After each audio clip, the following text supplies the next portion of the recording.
This video is for week 10 of ITSE, and I'm starting at slide number 24, the work experience section of your resume that you're handing in for your assignment. So just before I go into this section, I want to tell you that if you have limited or no work experience whatsoever, that's okay. I still expect you to have a section on your resume, but you don't have to call it work experience. You can call it relevant experience. Okay, so this is where we're going to list all the information, probably the soft skills about I worked as a member of a team, because you want to say you did teamwork things, or I communicated effectively, your soft skills. You're going to talk about those, and you can refer to how you acquired those relevant experiences through volunteer work, co-op placements, or just in class assignments here at college. So if you don't have work experience, we'll just call it relevant and we'll grab the experiences from somewhere else. So for each one of the experiences that you describe, okay, so I'm presuming you're using chronological, maybe a resume type for this example.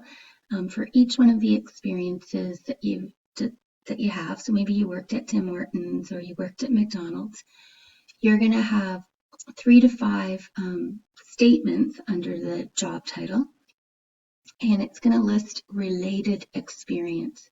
So if you worked at Tim Hortons, something that might be on the job posting that's required is support customers. So it would definitely be an asset if you were able to demonstrate that you had a part-time job at McDonald's or Tim Hortons and you delivered superior customer service. Okay, so any skills that are listed here under your related experience under each of the jobs should be something that's transferable to and mentioned in the job posting. You want to state these descriptions of your work experience or relevant experience as accomplishments. So if you're not sure what an accomplishment statement is, then I invite you to go to the cover letter and resume activity sheet that was posted in DC Connect, and it has a table like this partway through the sheet.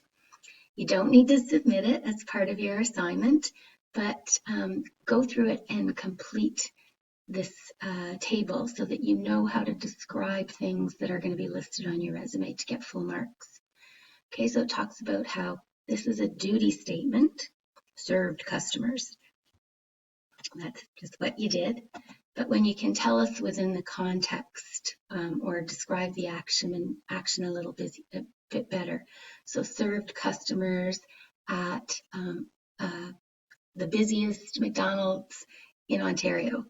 Okay, so something like that. And then you tell us the outcome or the achievement that happened. Served customers at the busiest McDonald's in Ontario, consistently meeting service deadlines. Okay, so that's what an accomplishment statement is. And again, take a look at the booklet and pause the video here and do that to make sure that you are selling yourself on your resume the best that you can.